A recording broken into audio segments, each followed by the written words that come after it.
Вооруженные силы России поздравляют ветеранов. Breathtaking cockpit footage as Russian pilots loop the loop over Crimea, part of Ukraine until March, now taken over by Russia. Vladimir Putin is furious that Ukraine has drifted into the West's orbit. He wants to stop the process. And these are Russian jets being shadowed by NATO pilots. The Russians are flying alarmingly close to Western airspace. Such games of supersonic chicken have trebled in the past few months. President Putin is worried about being isolated by the West.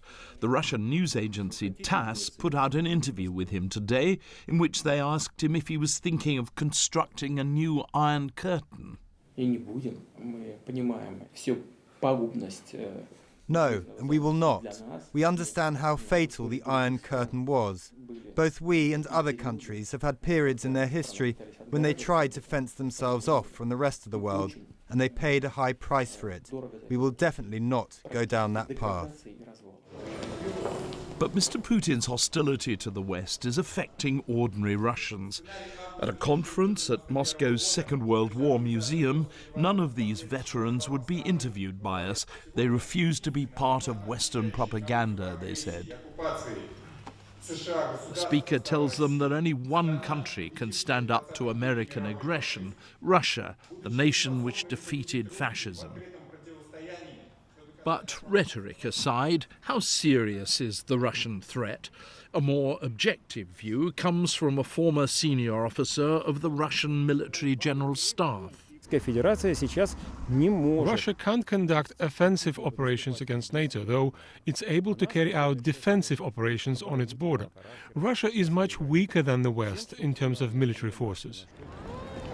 Even so, the Kremlin doesn't want to look weak. It believes the Americans are trying to encircle Russia and humiliate it, and it wants to hit back. I've been coming to Moscow for nearly 40 years, and I've watched the atmosphere change from deep hostility to relative warmth. Now it's hostile again. Russia and the West need each other nowadays, so presumably things will improve at some point. But President Putin is so unpredictable, it's hard to be sure when. All this matters because Russia is still a nuclear power. It may be greatly diminished, but it can't be ignored. John Simpson, BBC News, Moscow.